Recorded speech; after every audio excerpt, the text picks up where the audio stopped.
Roman Reigns had conquered every challenger and forced the entire WWE roster to acknowledge him. But just as the Bloodline seemed unstoppable, an unlikely figure would step into the story: Sami Zayn. What began as comedy slowly turned into loyalty, obsession, and the most fascinating bond of Roman's reign. Yet, while Sami fought to prove himself worthy of the tribal chief, a far greater danger waited on the horizon. Drew McIntyre, the man who could shatter Roman's dynasty, was preparing for the fight of his life.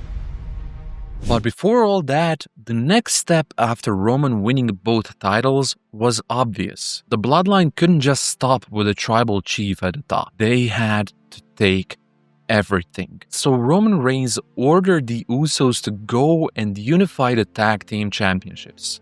Like good soldiers, they listened. And that kicked off their feud with RK-Bro. The mission was clear: complete domination. The following week, a new piece would slide into the Bloodline puzzle.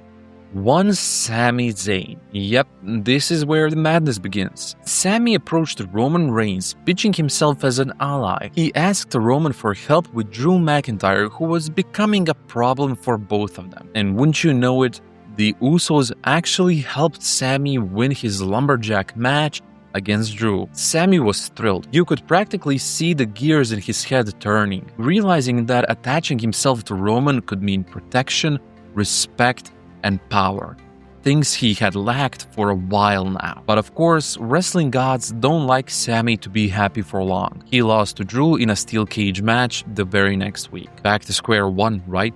Wrong. The lovable ginger bastard wasn't done. He went straight to Paul Heyman and told him he wanted to help the tribal chief by taking care of Shinsuke Nakamura. And surprisingly, he actually did. He won the match. Sami Zayn helping Roman Reigns in 2022.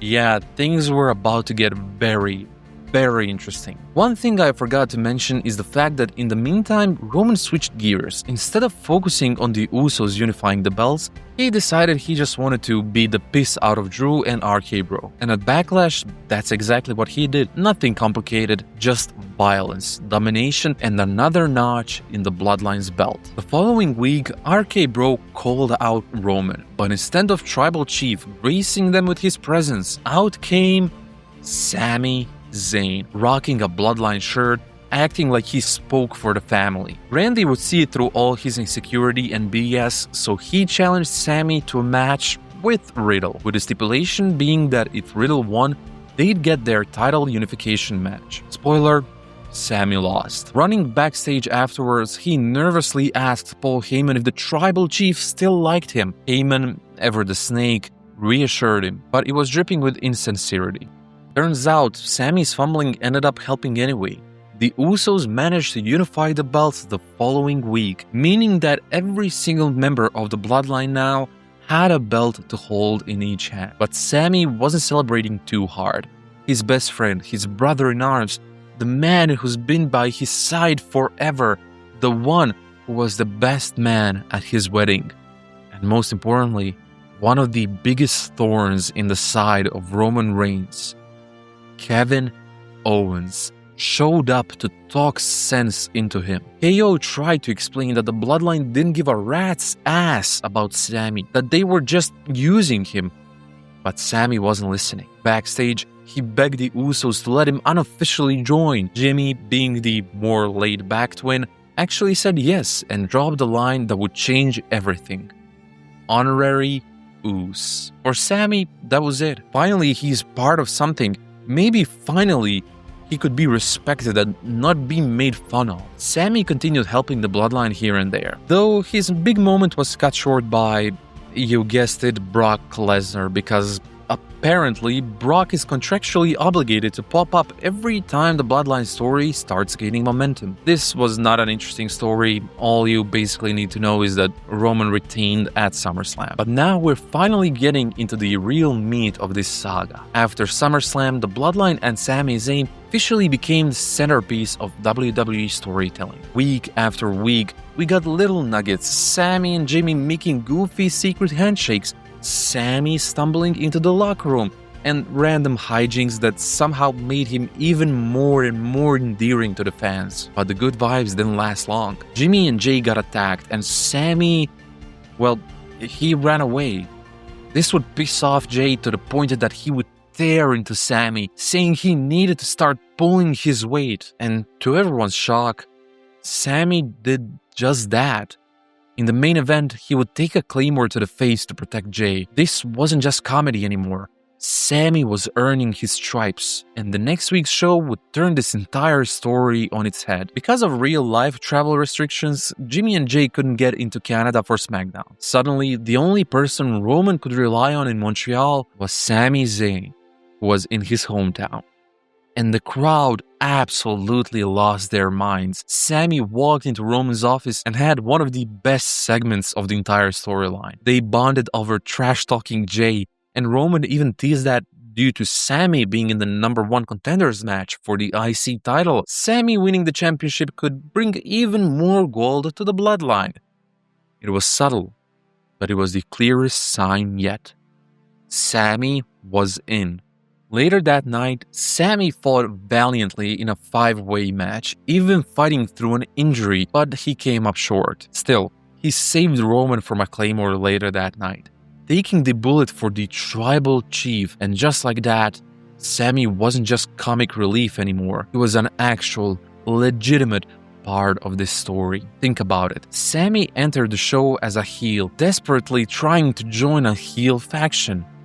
Yet, he left as a babyface who was part of the faction. Montreal magic, travel bans, and some of the best storytelling coincidences WWE had ever had. The next week, Jay was still pissed at him, but Roman invited Sami into their locker room, thanked him, and told him that that's what family does. Sami, smirking, looked right at Jay and said that's what family should do. Jay cracked a smile, broke character, and laughed. Even he couldn't hold it together. That night, Sami lost to Drew in the main event, but the closing shot was iconic. The Bloodline would run in, they would attack Drew, and Roman would sit on top of him, belts on his shoulders, the Usos standing tall, and Sami just creeping into the shot like the weird cousin who never leaves family photos.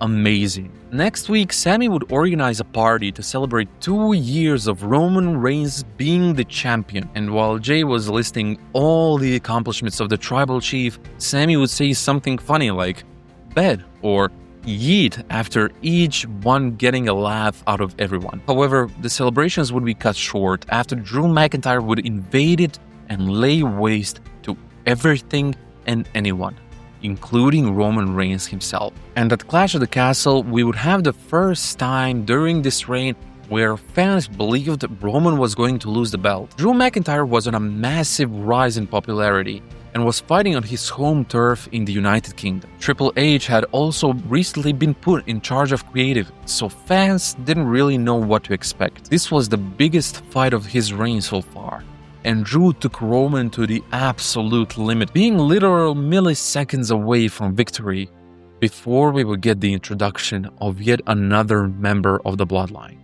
Solo Sikoa, who would pull out the ref before he could make the 3 count. And people were pissed. But it was perfect. It was exactly what a monster heel like Roman does. He takes your dreams and crushes them. And that is exactly what he did to everyone in that arena, as well as millions of others at home. The next SmackDown, Solo was officially introduced to the Bloodline. But the introduction would be cut short yet again by Drew, who tried to attack him with a chair. But Sami shoved Solo out of the way and took the chair shot himself. Loyalty once again on full display. Later, Solo wrestled Drew, but Karrion Kross interrupted and choked Drew out, ending things in chaos. The next week, Sami wrestled Ricochet, but Jay screwed him over by distracting the ref. Later, Solo beat Madcap Moss with help from, you guessed it, Sami. Sami was actually helping the Bloodline win, while Jay was taking wins away, and Jay's inferiority complex was coming to a boiling point. He wasn't the right hand to the tribal chief anymore, and that stung, or at least that's how he felt. And then came the segment, the one fans still talk about as one of the best moments of the Bloodline saga. The family came out to open SmackDown, and Roman crowned Solo the official enforcer sent here by the other tribal chiefs to protect Roman's empire. Solo would acknowledge the tribal chief then and there. That alone was a solid segment, but Sami had other plans. He grabbed the mic and said he wanted to publicly acknowledge the tribal chief. He admitted he wasn't blood, he wasn't Samoan, but he felt included because of how they treated him. Roman chuckled, said he liked Sami, but asked what the hell was he even talking about. That was Jay's cue. He pounced, berating Sami, waiting for Roman to finally kick this fool out.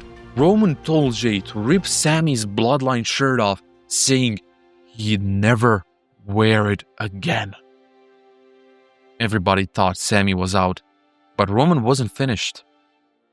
"I got you a new one." Roman tossed Sami a new shirt. The words on it? Honorary Uce. The arena erupted. Sami was ecstatic. He finally had what he wanted. Friends, respect, belonging. He is now an official member of the Bloodline, getting his passport to the Island of Relevancy. All of his dreams have now come true. He even hugged Roman, whom, shockingly, hugged him back. Everything was perfect. Except, then came the look.